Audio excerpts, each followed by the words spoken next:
Hey guys, how you doing? I'm back here with a real quick video on how to swap out the keyboard on a MacBook Pro. Now keep in mind that the screws are different sizes.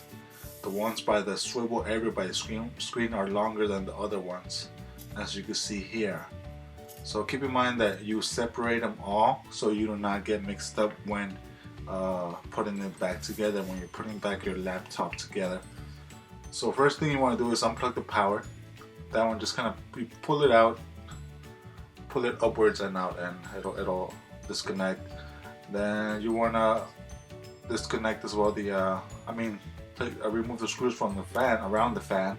Those ones have two different size screws.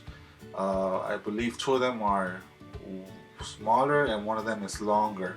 So again, keep in mind to remember where everything goes. Put everything as you're taking it apart. So let's say those screws belong to that fan. Put the screws together with that fan so you don't end up mixing them up when you are putting everything back together. So once you take out the fan, you're gonna want to keep on unplugging all the other cables. This one is for the hard drive or the flash drive. This one is for the CD drive, and this one right here is for the that one's for the speaker, I believe. I'm not sure why I didn't unplug it yet, but yeah. Anyways, there is a bunch of hex screws around the motherboard, all around the motherboard.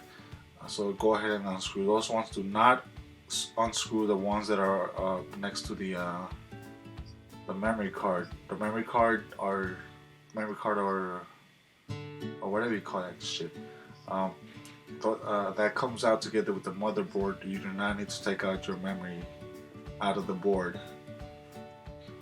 Okay, so like I said, make sure you separate your screws. If you don't, you might have problems putting it back together by mixing the screws and putting them in the wrong place, and you do not want to do that. Now the hardest part about doing this is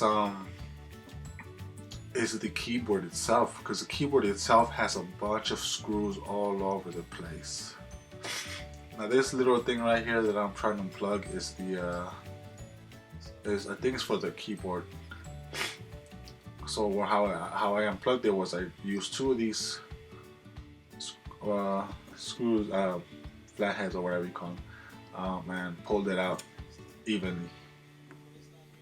It made it a lot easier. If you have tweezers, then it'll work out as well, but if you don't, then just do what I did here.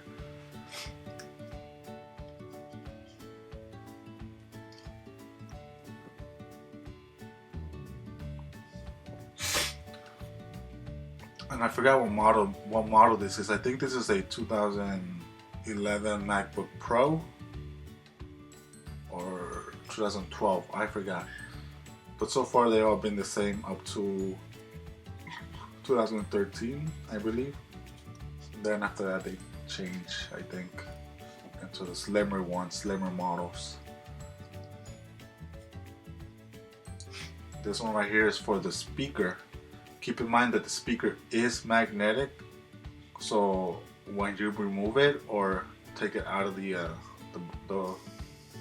laptop, do not pass around any screws that you have separated, because it will, since it's magnetic, it will pull them to the speaker.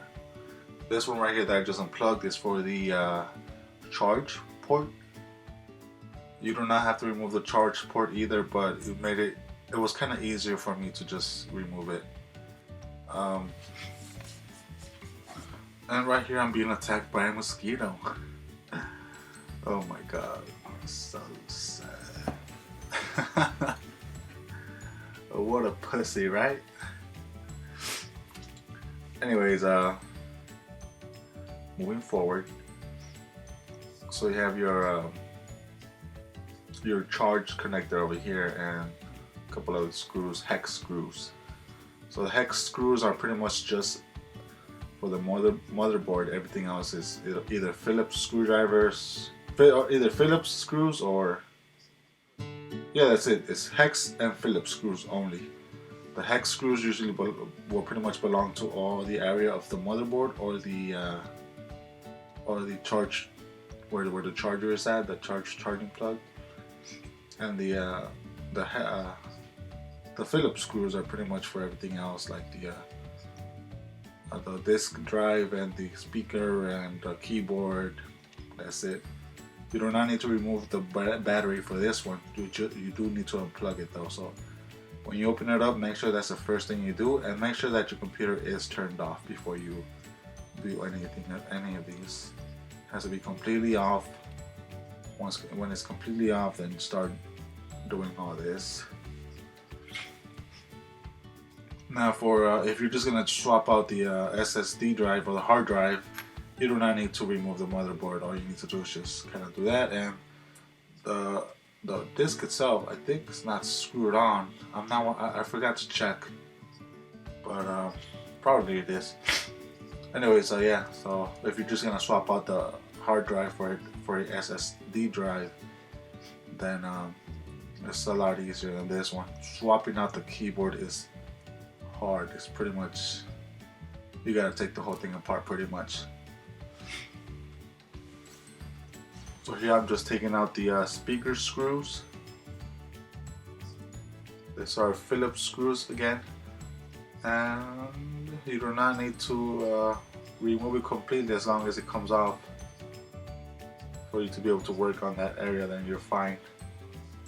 Keep in mind that if your power button does not work, it also has to do with the keyboard, because the power button is part of the keyboard. So if your computer's not turning on, most of the times it's because of the that button doesn't work anymore. You're gonna have to replace the keyboard to get it working again.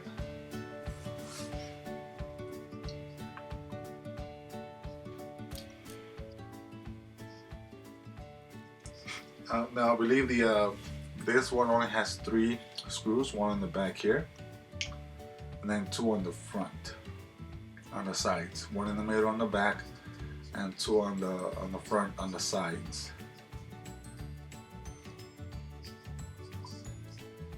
It's pretty simple to take it apart, but like I said, it's hard if you do not know where the screws go to when you're trying to put it back together.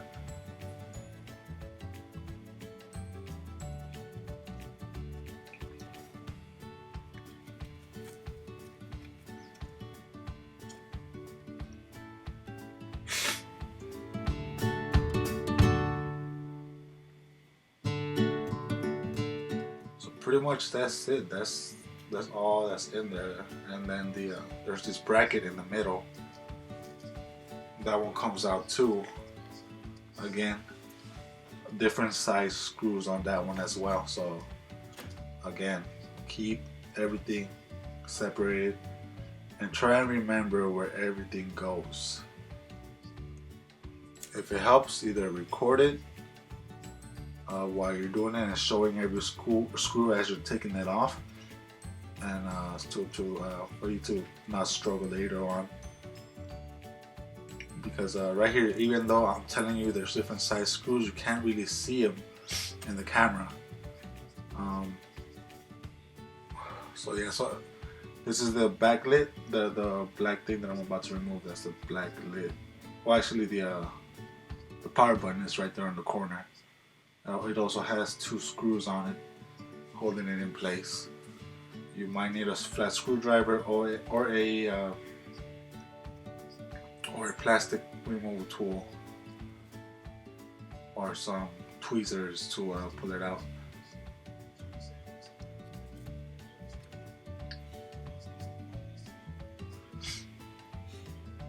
So like I said, the power button is attached to the keyboard. The power button is part of the keyboard. So if that doesn't work, you're gonna have to replace the whole keyboard. So this right here is a backlit.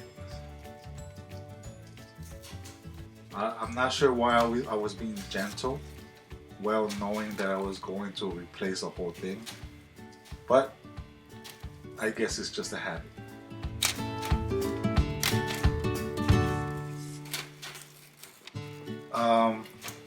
And you make sure you have the right tools, because if you don't, you could actually scrape one of the screws and then it's going to be impossible to remove it.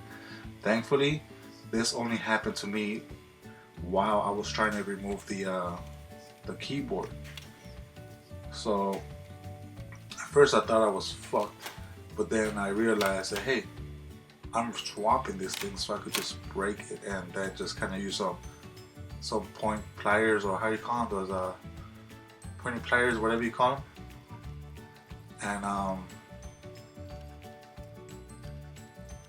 and just kind of like and then and then just remove the screws with that, the ones that were already scraped.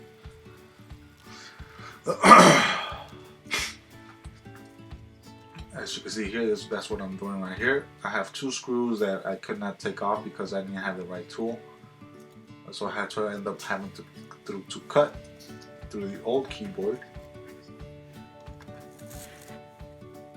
to be able to get enough space to use my pointy, I forgot what you call them, pointy pliers or whatever you call them.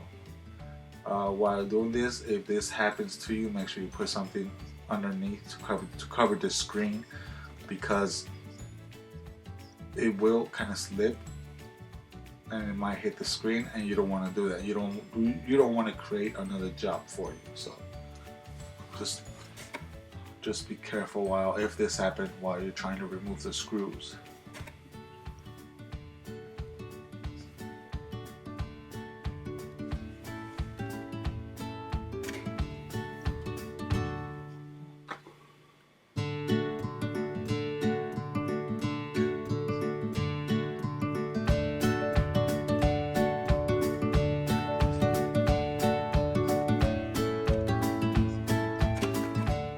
Oh, I was about to give up right there.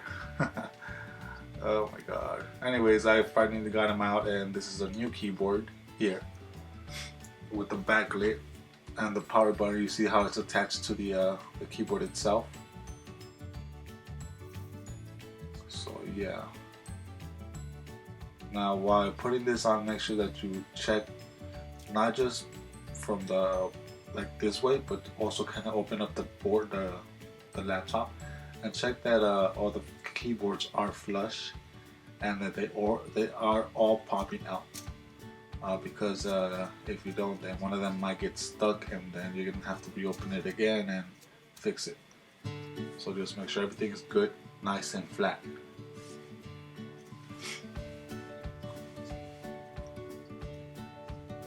So pretty much after this is just putting everything back together.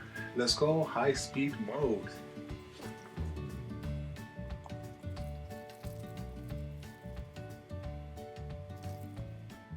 Oh, and if you actually decide to do this, make sure that you buy some new replacement screws, just in case, because the screws from this laptop are very tiny, very small.